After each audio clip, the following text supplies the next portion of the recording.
اللہ اکبر اللہ اکبر۔ اعوذ باللہ من الشیطان الرجیم، بسم اللہ الرحمن الرحیم۔ السلام علیکم ورحمۃ اللہ وبرکاتہ۔ محترم سامعین، جیسا کہ ہمارے پاس کافی سارے سوال آتے ہیں بہنوں کے کہ ہمارے ساتھ جنات کا مسئلہ ہے، جادو کی وجہ سے بھی یہ معاملات ہوتے ہیں اور عاشق جن کی وجہ سے بھی یہ معاملات ہوتے ہیں۔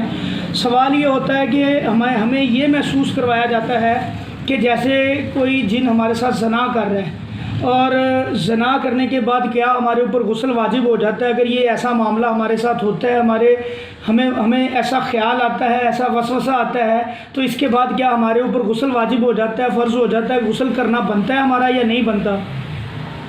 تو میرے بھائی اور بہنیں، جن کو یہ معاملہ ہے، جن کے ساتھ یہ عاشق جن کا مسئلہ ہے، یا ویسے جادو کی وجہ سے کوئی جنات ان کو پریشان کرتے ہیں یا ایسے وسوسے آتے ہیں، یہاں پہ دو کنڈیشنز ہوتی ہیں، دو حالتیں پائی جاتی ہیں۔ ایک یہ ہوتی ہے کہ ہاں آپ کے ساتھ یہ معاملہ فزیکلی تو نہیں کوئی آ کے کر رہا، کیونکہ جنات جو ہوتے ہیں اللہ تعالیٰ نے ان کو طاقت دی ہوتی ہے، یہ فزیکلی انسان کی شکل میں آ سکتے ہیں، اللہ تعالیٰ نے یہ ان کو طاقت دی ہوتی ہے، کبھی خامد کی شکل میں آ جاتے ہیں۔ یہ ہمارے پاس ریسنٹلی ایک کیس آیا تھا، ایک بہن تھی، وہ شادی شدہ تھی، تو ان کے میاں اور ان کا آپس میں کافی جھگڑا رہتا ہے، جادو کے معاملات ہیں ان کے اوپر بھی، اور کافی زیادہ وہ گھر میں لڑائی جھگڑا رہتا تھا ان کا۔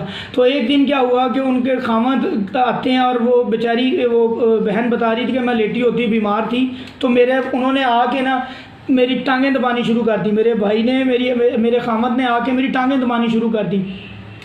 تو وہاں پہ میں بڑی خوش ہوئی کہ یہ تو میرے ساتھ روز جھگڑا کرتا ہے، تو آج اللہ تعالیٰ نے اس کے دل میں میرے لیے رحم ڈال دیا، اور میں دل میں بڑی خوش ہوئی۔ اچھا تھوڑی دیر گزری، کہتی دروازے پہ کسی نے نوک ہوا مین ہمارے دروازے پہ، تو وہ فوراً اٹھ کے چلا گیا، میرے جو خامد تھے اسی وقت اٹھ کے باہر چلے گئے۔ تو میرے سسر جب اندر آئے تو انہوں نے میں نے ان سے پوچھا کہ یہ دیکھیے گا یہ کہاں گئے، اپنے میاں کے بارے میں پوچھا، تو انہوں نے کہا وہ تو یہاں پہ نہیں، اس کو تو میں فلاں جگہ پہ بھیج کے آیا ہوں، صبح بھیجا تھا، وہ تو ابھی شام تک آئے گا۔ تو مجھے کہتے یقین نہ اس بات پہ، میں نے پھر اس چیز کے اوپر آرگیومنٹ کیا، تو انہوں نے مجھے آگے سے جواب دیا کہ تمہارا مطلب، میں تو خود میں جو کہہ رہا ہوں کہ میں نے اس کو وہاں پہ بھیجا، وہ تو ہے ہی نہیں ادھر، تو باہر دیکھا بچے کو بھیجا، ادھر ادھر گھر میں وہ کوئی بھی نہیں تھا۔ تو میرے بھائی اس طرح یہ انسانی شکل میں آ جاتے ہیں اور آ کے پریشان کرتے ہیں مریضوں کو، جن کے ساتھ یہ معاملہ ہوتا ہے ان کو نظر بھی آتے ہیں، ان کے ساتھ یہ بدفعلی کر سکتے ہیں، یہاں پہ انسانی شکل میں آگے یہ کام کر سکتے ہیں۔ تو ہاں اگر ایسی صورت میں کچھ ہوتا ہے ان کے ساتھ، انشاءاللہ میں آگے چل کے اس کا علاج بھی بتاتا ہوں کہ ہم نے ایسی اگر خدا نہ خواستہ کسی مریض کے ساتھ یہ صورتحال ہے تو بچنا کیسے ہے اس سے۔ انشاءاللہ اس کے بارے میں ایک نبی صلی اللہ علیہ وسلم کی حدیث کا حوالہ دے کے آپ کو انشاءاللہ میں اس کو کلیئر کروں گا، اور اس کے علاج کے بارے میں بات کرتے ہیں۔ اب وہاں پہ کیا کرنا ہے میرے بھائی، یہ معاملہ اگر ہو گیا تو وہاں پہ تو بالکل خدا نہ خواستہ وہ بدفعلی کرتا ہے تو آپ کو غسل کرنا پڑے گا، غسل واجب ہو گیا۔ اچھا دوسری چیز یہ ہوتی ہے کہ کسی مریضہ کے اندر جب جن ہوتا ہے، جسم کے اندر جن ہوتا ہے، ایک ایسا کیس بھی ہے ہمارے پاس آیا ریسنٹلی، تو اس بہن کے ساتھ بھی یہ بہت زیادہ معاملہ ہے کہ اس کو ایسے محسوس کروایا جاتا ہے، جنات ایسے محسوس کرواتے ہیں کہ جیسے وہ ان کے ساتھ زنا کر رہے ہیں، اور اس زنا کے نتیجے میں وہ عورت جو ہے وہ ڈسچارج ہو جاتی ہے، اور اس کے اوپر اب غسل واجب ہو جاتا ہے۔ خاص طور پہ نماز کے اندر یہ معاملہ اس کے ساتھ ہوتا ہے، اور عبادت جب اللہ تعالیٰ کی وہ عبادت کر رہی ہوتی ہے، اللہ تعالیٰ کو یاد کر رہی ہوتی ہے، تب اس کے ساتھ یہ معاملہ ہوتا ہے۔ تو یہاں پہ ایسی صورتحال کے اندر میری بہن وہ بات یہ ذہن میں رکھیں کہ یہ جو معاملہ ہوتا ہے یہاں پہ یہ ایک وسوسہ صرف ہوتا ہے، ایک وسوسے کی حد تک ہوتا ہے، ایک وسوسہ ڈالتے ہیں کہ یہ بندہ عبادت نہ کرے، یہ عورت عبادت نہ کرے، یہ اس کا خشوع و خضوع نہ رہے، یہ نماز کے اندر خشوع و خضوع نہ رہے۔ اس کی مثال میں ایک آپ کو نبی صلی اللہ علیہ وسلم کی حدیث سے دیتا ہوں۔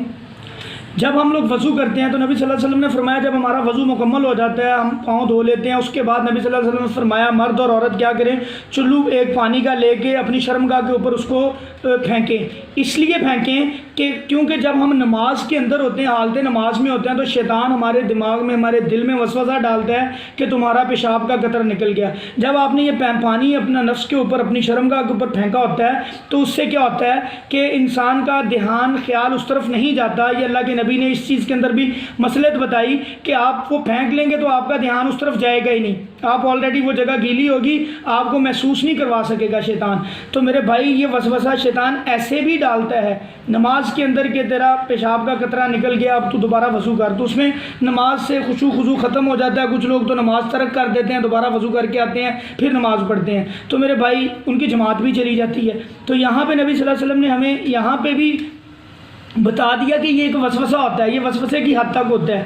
تو اس لیے یہاں پہ بھی پریشان ہونے کی بات نہیں ہے. میری بہنیں وہ جن کے ساتھ یہ معاملہ ہے وہ کیا کرے، اگر ایسے خیالات آتے ہیں تو ان کو جھٹک دیں اور اپنا کام کرتے ہیں، اپنی نماز کو کنٹینیو رکھیں اور اپنی عبادت کو کنٹینیو رکھیں، اپنے ذکر و اذکار کو کنٹینیو رکھیں. اچھا دوسری چیز، ہاں فزیکلی آگے جب جس کے ساتھ یہ معاملہ ہوتا ہے وہ اس کے ساتھ اس کو پھر غسل کرنا پڑے گا، بالکل کرنا پڑے گا اس کو غسل، اس کے اوپر غسل واجب ہے.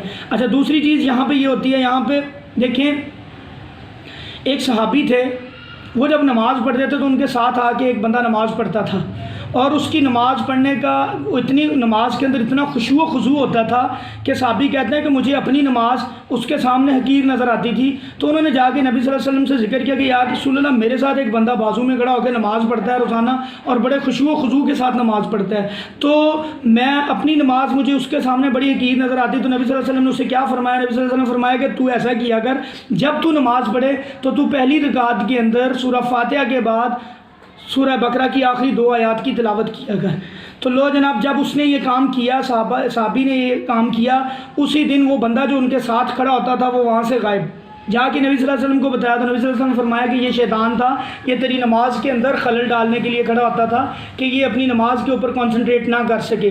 تو میرے بھائیوں، اب جو بہنیں اور بھائی جن کے ساتھ یہ معاملات ہے کہ ان کو جنات لائیو نظر آتے ہیں یا ان کے خامد کی شکل میں یا بیوی کی شکل میں ان کے پاس آتے ہیں، کیونکہ یہ بالکل جینون بات ہے، ایسے ہوتا ہے. یہ انسان، اللہ نے ان کو طاقت دی ہے، انسان کی شکل میں آ سکتے ہیں، کتے کی، بلی کی، جانور کی شکل میں یہ آ سکتے ہیں، سانپ کی شکل میں آ سکتے ہیں. یہ طاقت میرے اللہ تعالیٰ نے ان کو دی ہے.